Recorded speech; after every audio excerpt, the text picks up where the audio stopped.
Buenas tardes, Álvaro Cedeño y Álvaro Cedeño les saludan en este episodio número 280 de Diálogos con Álvaro Cedeño. Esta es una conversación intergeneracional que toca temas como desarrollo de talento, acción humana eficaz, espíritu emprendedor y transformación de conflictos. Hoy para conversar sobre el artículo publicado esta semana en la página web alvarocedeno.com titulado Presas, deuda política y dignidad. Papá, Ajá. sacaste la faja. Hay temas que a mí me producen, me aceleran, bueno, me producen, eh, me activan, me pongo muy proactivo. Yo diría que me producen un poco de ira. Ujú, me produce un poco de ira.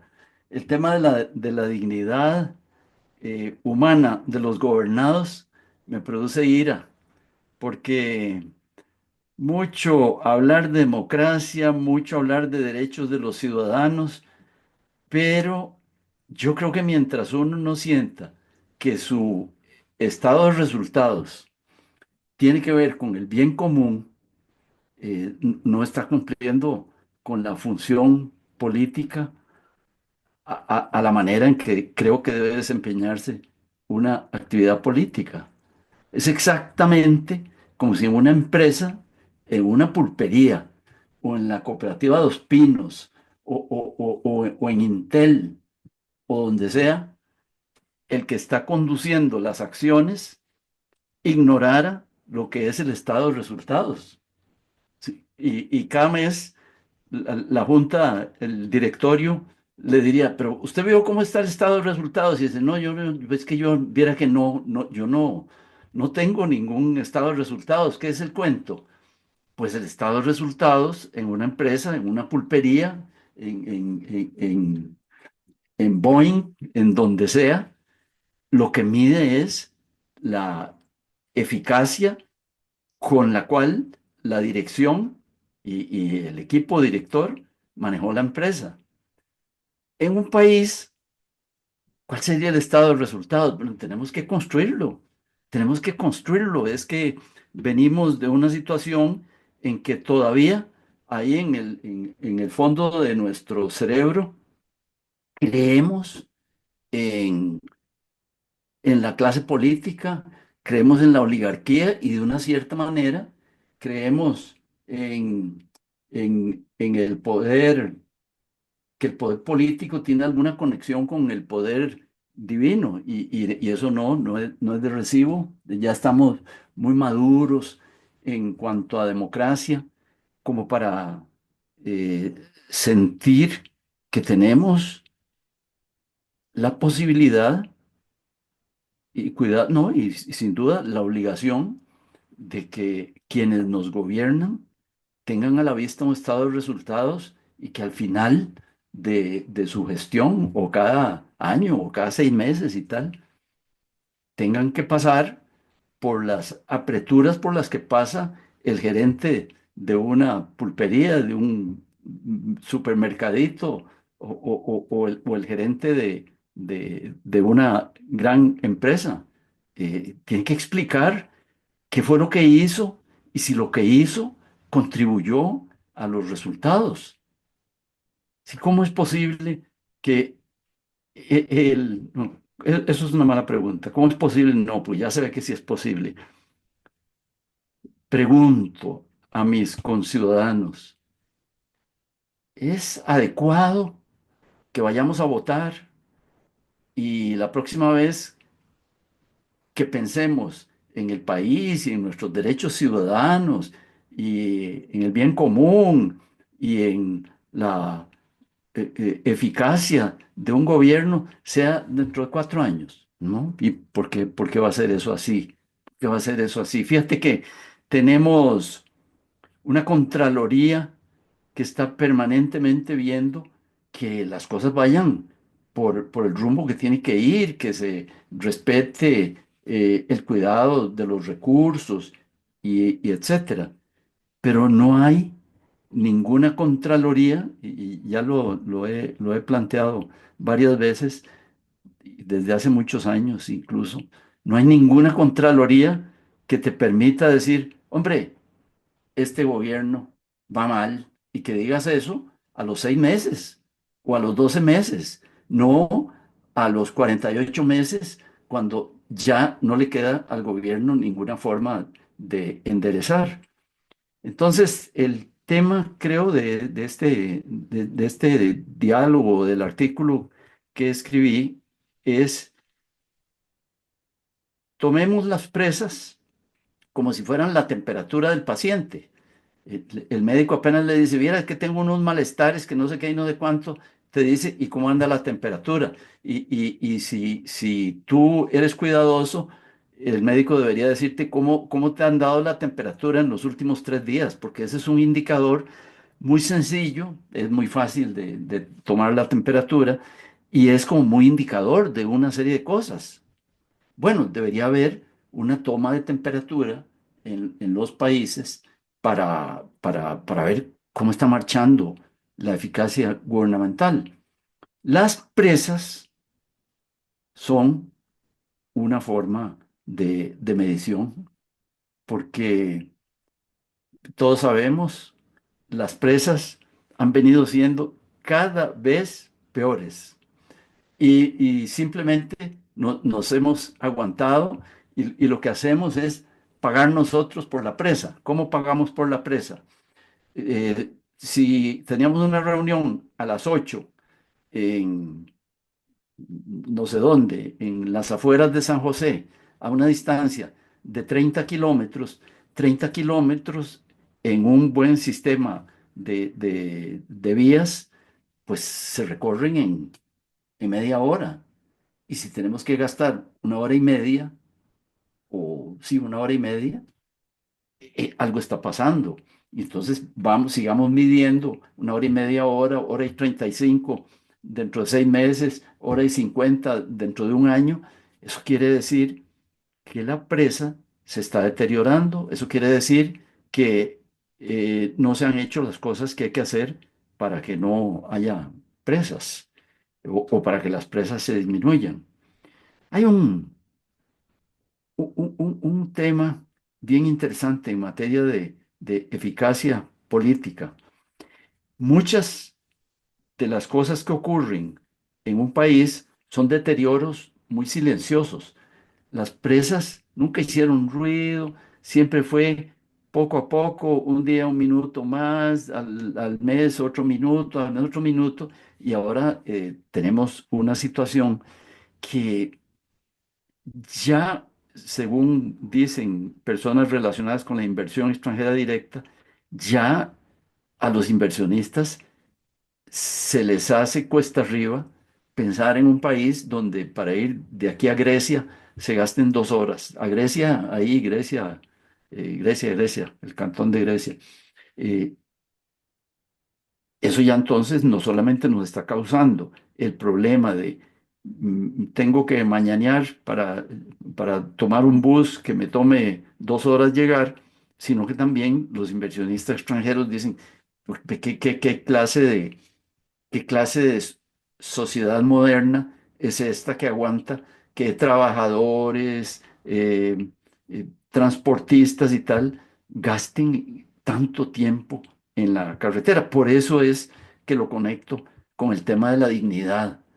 Si, si nosotros fuéramos siervos menguados, si fuéramos esclavos, posiblemente al esclavista no le importa cuánto tiempo gastemos en llegar al lugar de trabajo, pero como somos ciudadanos de una democracia republicana, alguien se debería poner colorado si al inicio de su gobierno ir a Cartago tomaba 40 minutos y al final de su gobierno toma 1 hora y 10.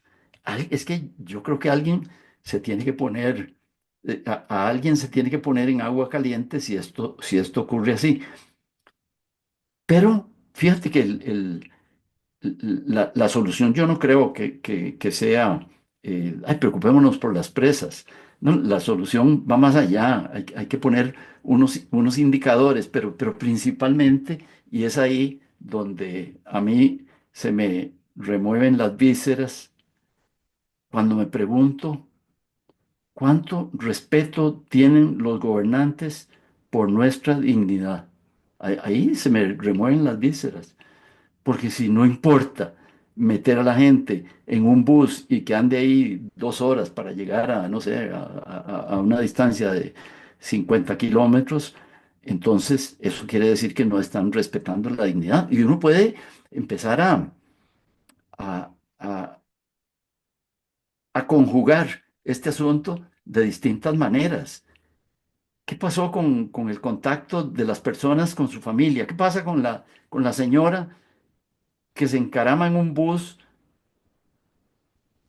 1 hora en la mañana y 1 hora en la tarde? Esas 2 horas se las está restando, o el exceso de duración del transporte, se lo está restando, bueno, primero a su vida privada, se lo está restando a la convivencia con sus hijos, se lo está restando a su confort, porque no es nada lindo andar en un bus. La gente, cuidado. A mí me parece que la gente busca distractores.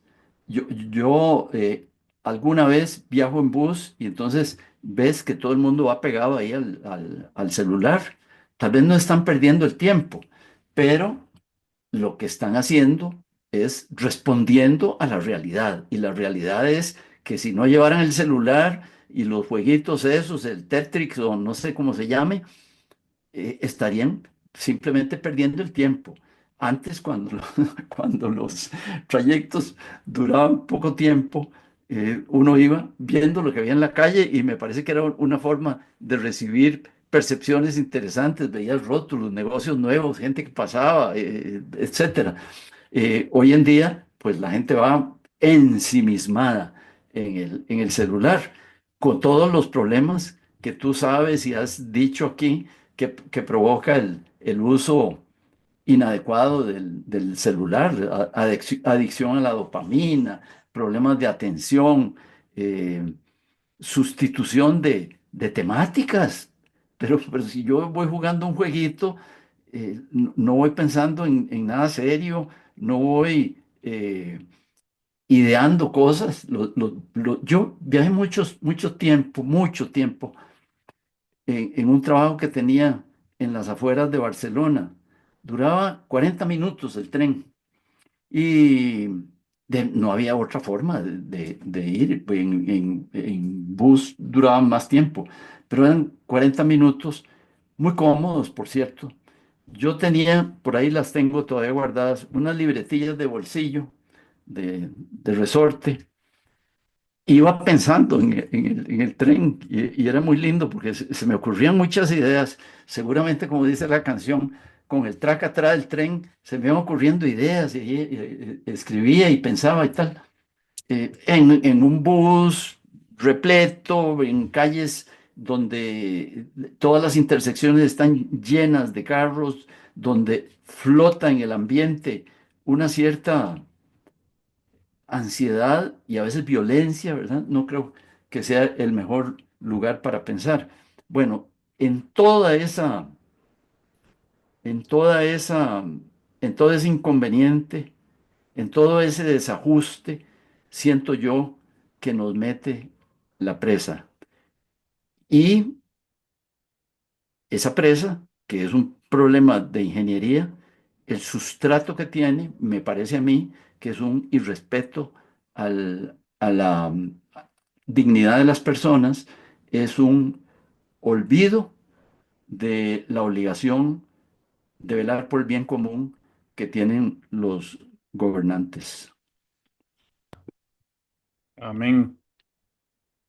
Tengo muchas cosas que decir, pero no quiero, no quiero decirlas todas, porque creo que en honor al tiempo me gustaría que fuéramos y viniéramos un par de veces. Tienes razón en lo que observas y no es nuevo en nuestro sistema democrático de que la disfunción en la gestión pública es inocua, no tiene consecuencias. Eh, esa no es la razón por la cual los partidos políticos no son reelectos. En un país como el nuestro, donde la reelección no es sucesiva, no se puede reelegir una misma persona en la presidencia, pero un mismo partido sí.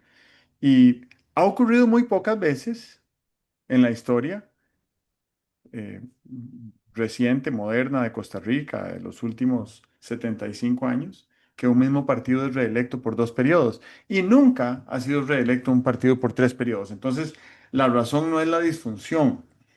Yo creo que la razón es un poco el afán de cambio que introduce el sistema democrático que te da la posibilidad de elegir. Solo que nos fuimos al otro extremo y entonces ahora tenemos 26 candidatos. No sé cuántos vamos a tener al final.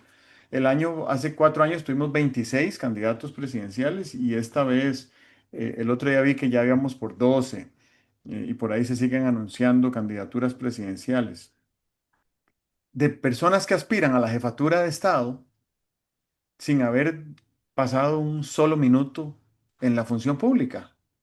Y aquí lo que me parece es que antes de que empiece la elección y antes de que sean electas y antes de que asuman el poder, si es que el pueblo les concede ese inmenso honor, deberían de pagarse a ver.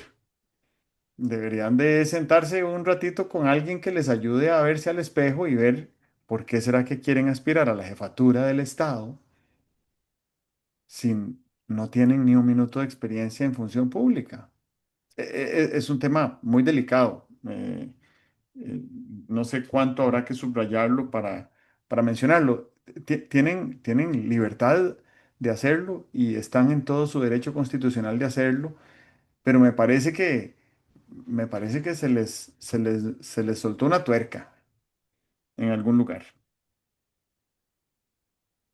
Luego me parece que en cuanto a rendición de cuentas, un régimen parlamentario es mucho más exigente, porque el que ocupa quien ocupa la presidencia tiene que ir a rendir cuentas al Parlamento cada cierto tiempo y se le puede caer al gobierno esa noche si no satisface l- la- las, si no satisface las necesidades políticas, cuyo termómetro es el Parlamento.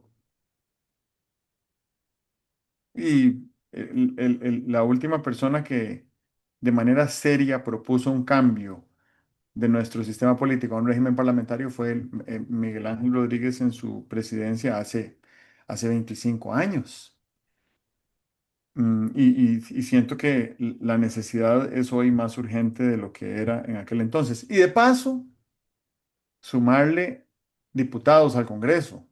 Costa Rica es un país muy extenso, con una población muy amplia y diversa, con muchísimas necesidades y problemas políticos de gestión como para tener solo 57 diputados. El otro día vi un número, ya no lo recuerdo, pero era cerca de 200 diputados los que debería tener el Parlamento costarricense. No estoy seguro si eran 200, tal vez 150, pero muchos más de los que hay en la actualidad. Em,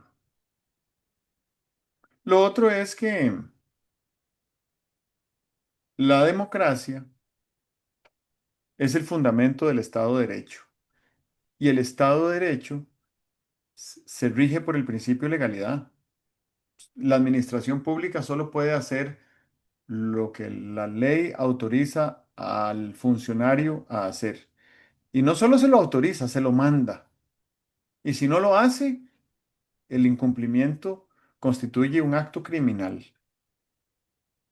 Y aquí estamos todos los demás ciudadanos privados juzgando a los funcionarios públicos que gobiernan y que administran la cosa pública y que son la burocracia desde nuestra óptica privada, donde aplica el principio de autonomía de la voluntad que dice que prácticamente yo puedo hacer lo que me dé la gana siempre y cuando no esté prohibido. Es excluyente la capacidad de gestión que da un principio y que da el otro. Esta no es una diferencia filosófica, esta es una diferencia fundamental entre cómo es el Estado y cómo piensa el ciudadano que elige a los gobernantes que van a conducir los asuntos estatales por un periodo. No hay coherencia. Y no hay coherencia por un asunto estrictamente de información y de conocimiento. No quiero decir que la ciudadanía sea ignorante. Lo que quiero decir es que en una democracia robusta, madura, seria, formal, funcional, la ciudadanía debería de tener algunos conceptos muy claros y uno de ellos es que las cosas en el gobierno no se hacen como se hacen en lo privado, en el mercado, en la calle, en la empresa, en el hogar. Las cosas en el sector público se hacen con absoluta transparencia y apego a unas normas eh, sobre las cuales hay que rendir cuentas. Me parece también que nuestros gobernantes, me refiero a jerarcas, no solo a personas electas públicamente, sino jerarcas, eh, eh, ministros, viceministros, directores, y no quiero generalizar, pero una inmensa mayoría de las personas que nos han gobernado a lo largo de los últimos, vamos a decir, 40 años, por no decir 80, porque definitivamente más atrás de 40, lo que voy a decir es más válido. Carecen de técnicas y metodologías para el diseño de las políticas públicas. Entonces, si no saben cómo se diseña una política pública, cómo van a hacer avanzar la cosa pública?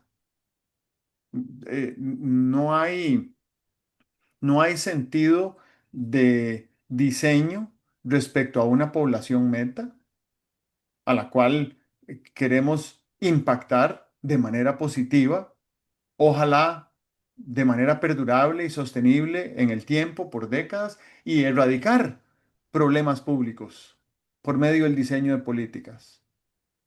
A mí me cautiva un concepto muy básico, metodológico de diseño de políticas públicas que consiste en identificar la población meta que queremos impactar y procurar por diseño impactar lo más posible a la mitad más vulnerable de esa población meta. Entonces, ahora sí podemos hablar de transporte público. Los últimos 4 meses he andado más tiempo en bus público que los últimos 4 años. Y la razón es que me fui a vivir más hacia el oeste de San José. De hecho, yo siento que ya no estoy en San José. Tengo otro paisaje, veo otras montañas, el sol me sale a otra hora por un lugar distinto, hay otro clima. Y entonces cuando voy a San José, voy en bus y me monto en un bus y abro mi teléfono para ir trabajando de camino y de pronto me sorprendo cuando ya estoy en la sabana y en serio que duro unos 13 minutos llegando a la sabana porque viajo en hora no pico. Claro, tengo la posibilidad de viajar en hora no pico. Si tuviera que viajar en hora pico, mi historia sería muy diferente. Pero lo que sí percibo es mucha otra gente que viaja en el mismo transporte que solo tiene esa opción y que no siento que se esté pensando en esas personas que no tienen opción, que están en esa mitad más vulnerable de esa población meta para mejorar ese sistema de transporte público, masivo, eficiente, limpio, seguro, confortable, deleitable de personas, que pudiera tener aire acondicionado, asientos cómodos, un Wi-Fi gratuito para que todo el mundo pueda ir usando su teléfono sin usar datos celulares, que sea expedito, que no contamine, que no genere humo, que se mete por las ventanas o por las rendijas de las puertas, que son más grandes que la puerta misma, que, que tenga un sistema de frenado un poquito más agradable, ¿verdad? Que no rechine, que no pegue frenazos, que atenten contra la integridad de las personas. Hay dos ciudades, con esto hago pausa, hay dos ciudades que llaman la atención respecto a transporte público. Una es Sao Paulo, Brasil, que lo que denominan la Grande Sao Paulo, que es el equivalente a nuestra gran área metropolitana, tiene 30 millones de habitantes. y uno puede desplazarse de manera bastante expedita por un metro subterráneo, por buses que van en carriles exclusivos, a lo largo de toda la ciudad. La ciudad es enorme, entonces se dura mucho tiempo desplazándose de un lugar a otro, pero casi nadie tiene que cruzar toda la ciudad para ir a su trabajo. En una ciudad de 30 millones de habitantes, uno vive y trabaja en la misma zona. Aquí en Costa Rica, el tren que se había planeado para que atravesara la ciudad tocaba 17 cantones. Y bueno, creo que hay un tema de planificación que tampoco nos está ayudando. Y la otra ciudad es Bangkok, en Tailandia. Bangkok era el polo de atracción de inversión extranjera directa en el sureste asiático y la congestión vial era tan demencial que se duraban 2 horas del aeropuerto al centro de la ciudad, que es una distancia parecida a la que hay del aeropuerto Juan Santamaría a La Sabana. Y ese trayecto se convirtió en un obstáculo tan grande para los funcionarios de esas empresas que invertían en Bangkok que se empezaron a ir. Entonces, el gobierno de Tailandia y la municipalidad de Bangkok buscaron una solución y contrataron a una empresa japonesa que en 2 años les montó un monorriel elevado y les resolvió las presas de por vida. Y entonces volvió la inversión extranjera, volvió el turismo y es agradabilísimo llegar a Bangkok porque uno sale del aeropuerto, ni se dio cuenta cuando ya está dentro de un transporte público súper seguro, muy lindo, que puede ir viendo uno el paisaje de las montañas y de los templos que hay de camino, con aire acondicionado muy agradable, y en 20 minutos estás en el centro de la ciudad donde puedes tomar otro monorriel que te atraviesa de este a oeste de la ciudad. Em, las soluciones están ahí y las podemos implementar. Antes de que se termine esta década, esta podría ser la ciudad con mejor transporte público del mundo. Lo que nos hace falta es un poquito de imaginación y también creo que nos hace falta una enorme dosis de talento para la gestión en la función pública. Vieras que yo pienso que en Costa Rica los órganos de opinión, los órganos de comunicación colectiva, hacen una buena labor. Denuncian cosas, piden cuentas, las conferencias de prensa son útiles, los periodistas pueden preguntar, hay libertad de prensa. Creo que los órganos de opinión, salvo excepciones, pero los órganos de opinión en su generalidad respetan muchísimo el rol que tienen como informantes de un grupo de ciudadanos que tienen derecho a estar informados. Creo que no tenemos método. Hacemos un picadillo, vamos denunciando con un reportaje una determinada cosa, luego lo dejamos ahí suelto y tal. Me parece que hay información, datos suficientes, pero como que no se han convertido o en información o en conocimiento. Y ahí yo creo que los órganos de comunicación colectiva tienen una tarea interesante a realizar, ¿verdad? Que pudieran mantener un determinado tema y que se convirtieran en los tomadores de la temperatura de ese determinado tema. Eh, Creo que ocurre en los órganos de opinión que sus manifestaciones sobre eficacia son espasmódicas y que deberían no ser espasmódicas, sino que ser de una cierta manera periódicas, sistemáticas, y con eso creo que ganarían muchísimo los mismos órganos de opinión. El otro tema que mencionabas tú, y es que ya está inventado, que es la rendición de cuentas. Dices tú que para que la disfunción no sea inocua. Es que si ser disfuncional en el ejercicio de los poderes públicos no causa ningún perjuicio al grupo o a la persona que está siendo disfuncional, entonces me parece que puede seguir, se puede habituar a la disfuncionalidad. Creo que alguna gente se habitúa a la disfuncionalidad. Entonces, para que no sea inocua la disfunción, existe la rendición de cuentas. Pero ahí me parece que la rendición de cuentas es sobre lo que se ha hecho. Y muy interesante es la rendición de cuentas sobre lo que no se ha hecho. Porque ve, varios de los problemas gordos que tenemos en el país no son porque se hayan tomado acciones fallidas, es porque no se ha tomado ninguna acción.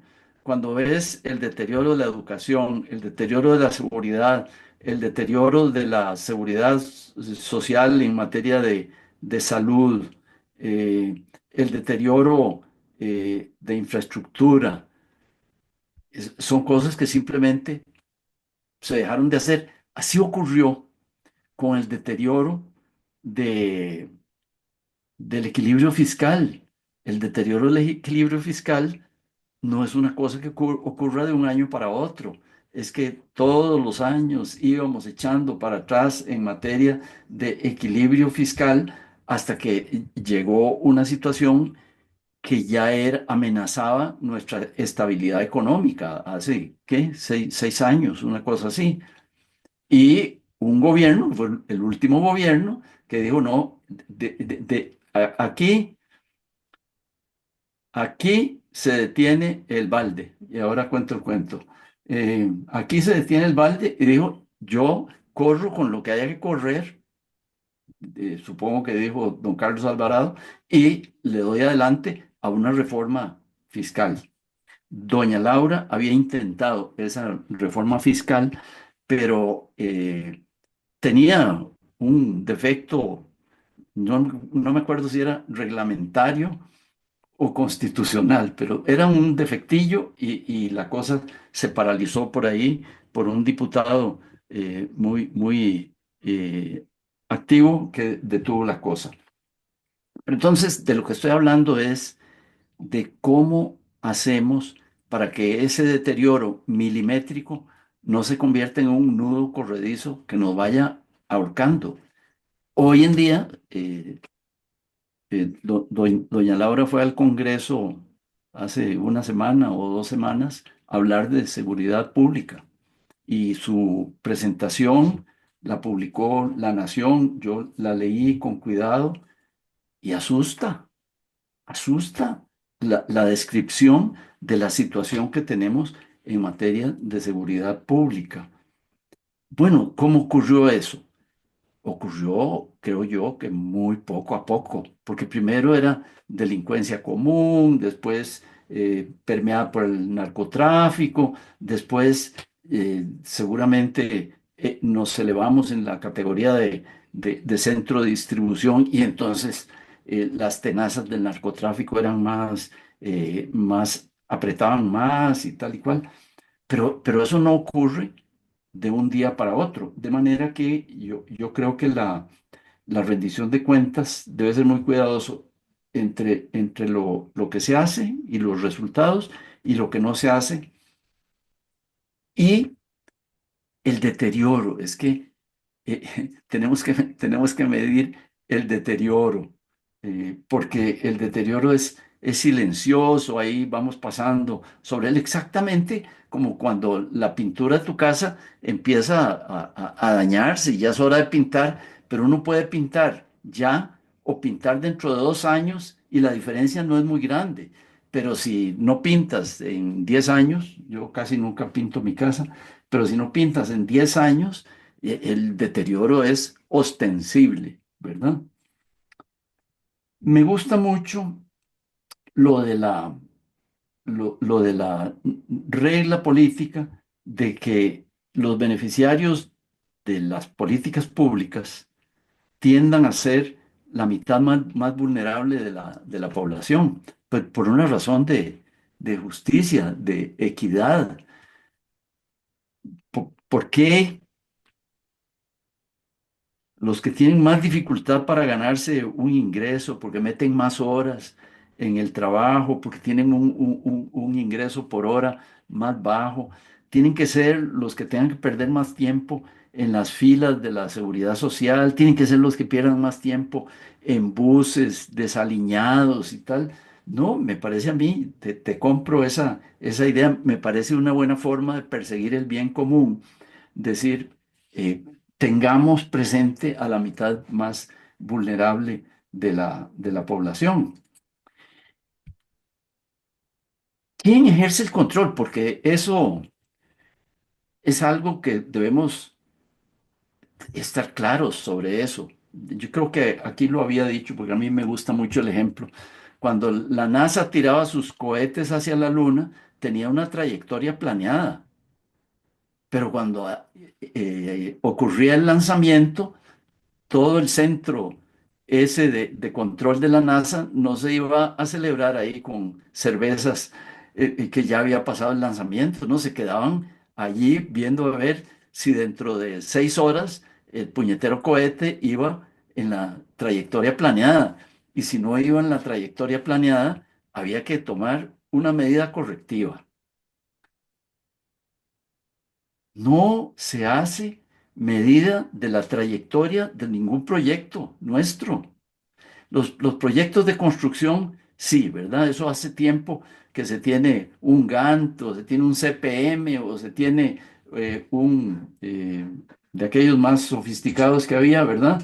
Y los ingenieros van viendo si están en cuanto a presupuesto y en cuanto a tiempo en la trayectoria adecuada.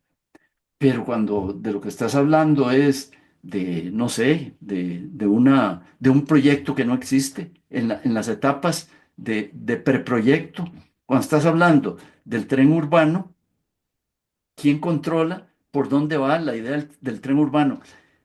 ¿Quién sanciona a la persona que llegue, como el presidente llegó, según me parece recordar, y dicho, ese proyecto que está ahí en camino sobre el tren urbano, paradas, me imagino que así dijo, ese no sigue adelante.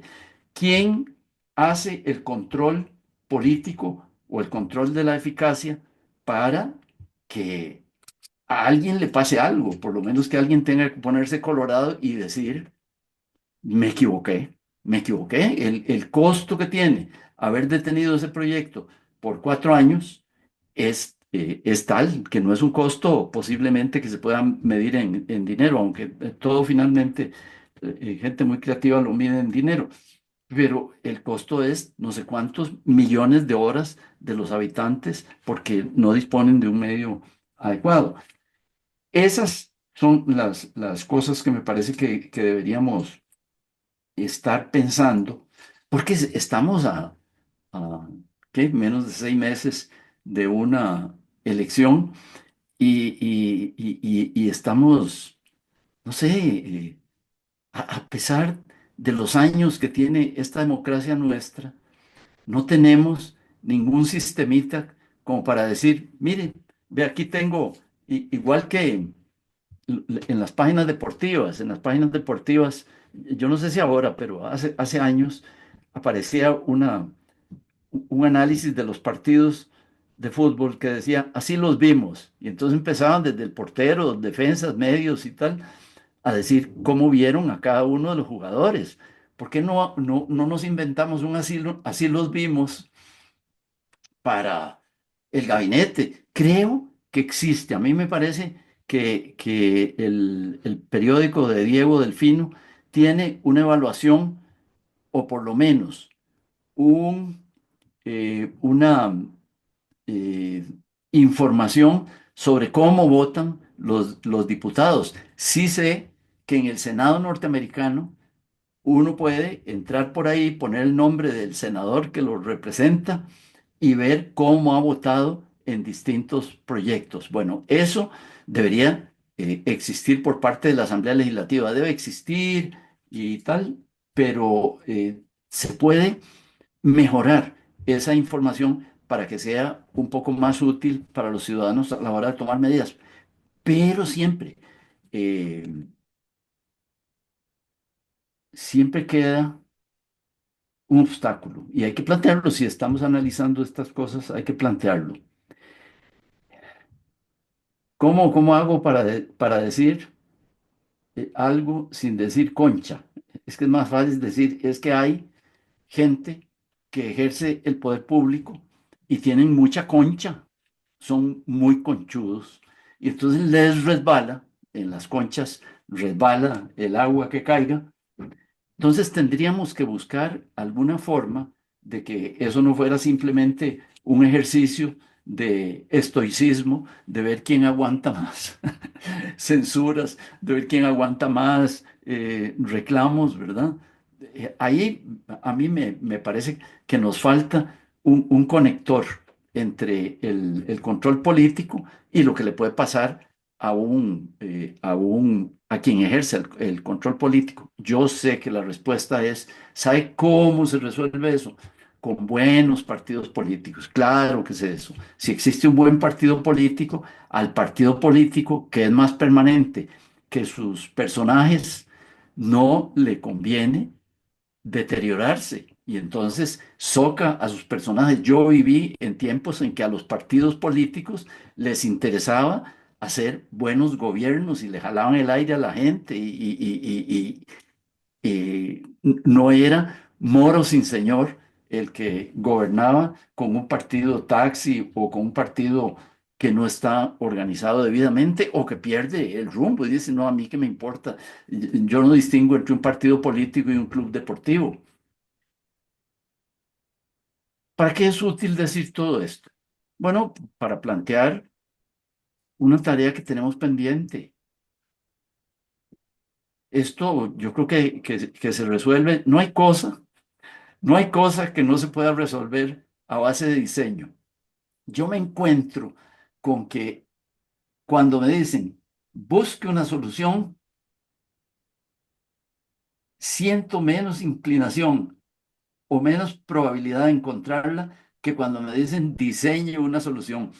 Así que aquí lo que estoy presentando a la gente que nos escucha es la invitación a que diseñemos o busquemos quién diseñe una solución para estos vacíos que vemos en nuestro sistema y que de momento pues se reflejan en esas presas horribles, en esa inseguridad callejera, en esa educación deteriorada, en esas listas de espera de la seguridad social, que son, bueno, nos ocurrió la desgracia de ver este deterioro, pero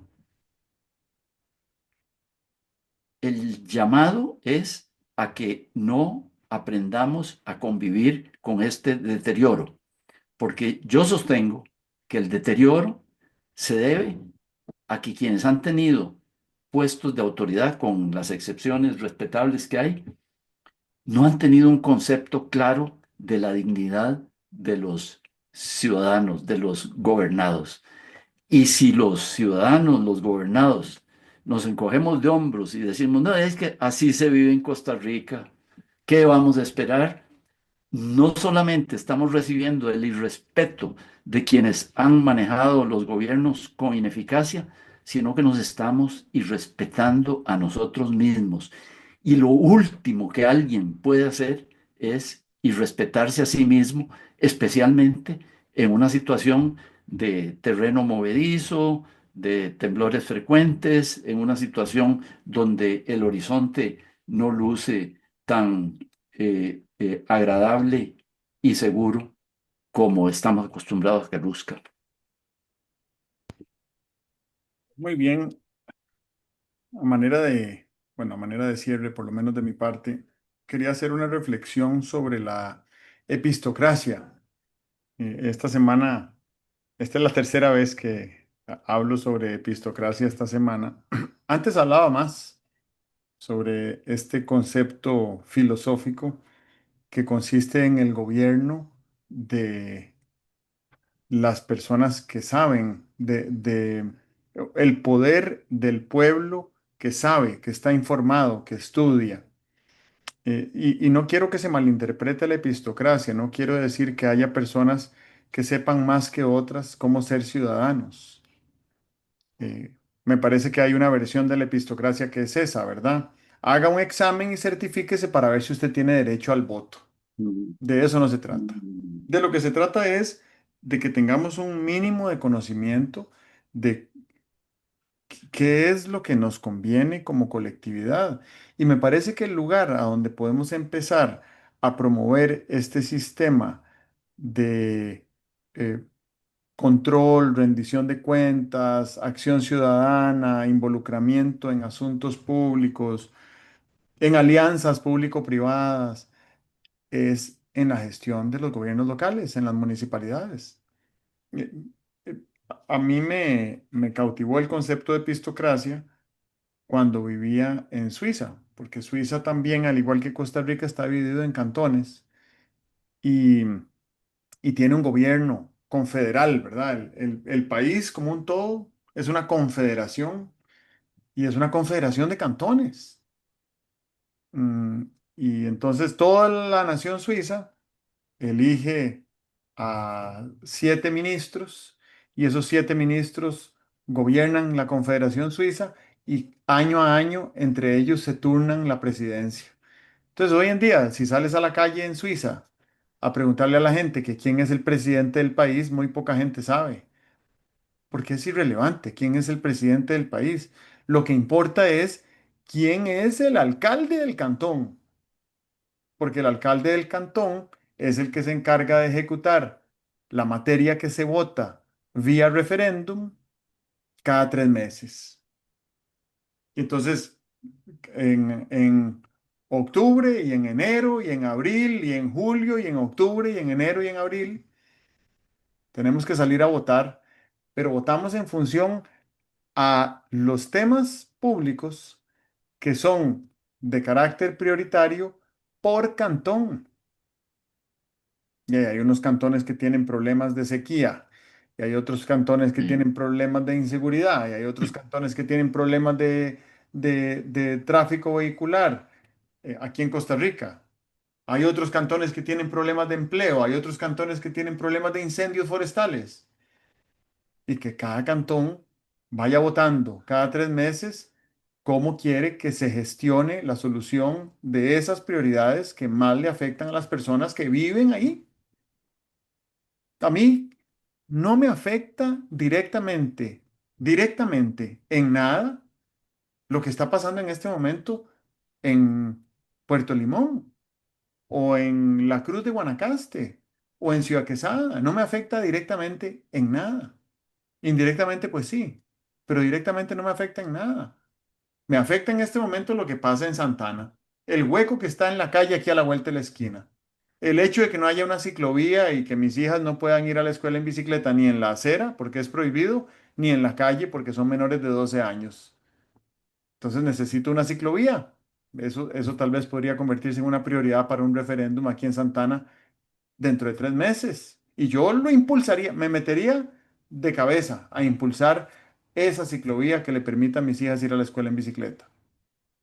Y uno piensa que es cuidar el metro cuadrado. Exactamente, es cuidar el metro cuadrado. A veces creemos que la gobernanza republicana consiste en algo demasiado romántico y eso demasiado romántico es demasiado teórico. Y somos expertos en esa teoría. Somos expertos en filosofar, pero a la hora de tomar acción y de resolver problemas, los primeros que quiero resolver son los problemas que tengo en mi inmediatez física. Y lo mismo aplica para ti, que no estás en mi misma inmediatez física. Tú quieres resolver los problemas que tienes en tu metro cuadrado. Entonces, habilitemos un sistema donde cada 3 meses vamos a votar y le damos a los alcaldes de los cantones el presupuesto, el mandato y el plazo para que nos diga cómo lo va a resolver.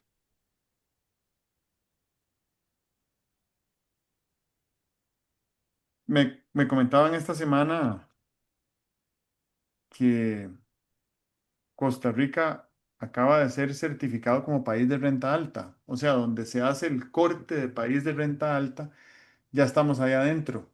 Y qué mal momento para que esto sucediera, porque qué degradación en el desarrollo humano tiene nuestro país en este momento de la historia.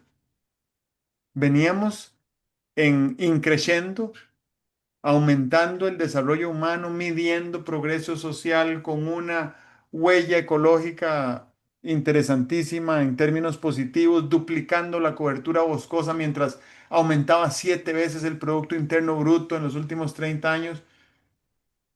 Y de pronto se nos descascaró la educación pública. No, no sucedió de la noche a la mañana, como dices, ¿verdad? Sucedió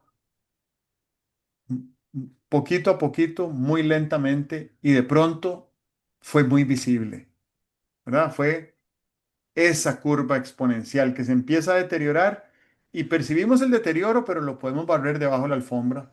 Y como no afecta la decisión política de cada 4 años, entonces lo que hacemos es que conseguimos escobas más grandes para barrer más de lo que está degradándose debajo de la alfombra, hasta que ya no alcanza ni la alfombra más grande para tapar la degradación. Entonces, se descascaró el sistema educativo, se descascaró el sistema de educación pública, se descascaró el sistema de pensiones, se descascaró la seguridad ciudadana, se descascaró la conservación ambiental, se descascaró el costo de vida, se descascaró la visitación turística. Entonces, somos un país de renta alta con desarrollo humano decadente. Y, y este es el sentido de urgencia. Pero el sentido de urgencia no es detengamos el crecimiento económico de este país. Sigamos ahí, sigamos por ese rumbo, pero no abandonemos el desarrollo humano, porque eso es lo que los últimos 200 años, como experimento republicano a nivel mundial, nos ha hecho tan grandes. Y con esto termino. Muy bien, yo creo que ya hablé suficiente.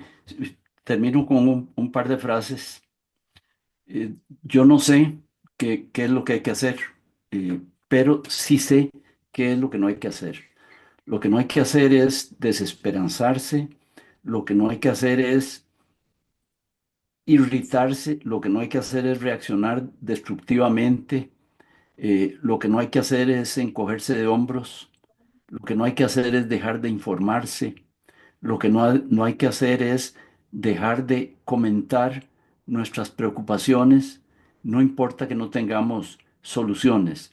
Lo peor que podríamos hacer es desentendernos, lo peor que podríamos hacer es tocar la retirada y no estamos dispuestos, yo no estoy dispuesto a tocar la retirada, todo lo contrario, yo estoy dispuesto a dedicar los próximos 40 años de mi vida a este asunto. Me parece muy bien y aquí te acompañaré. Bueno, nos vemos pronto.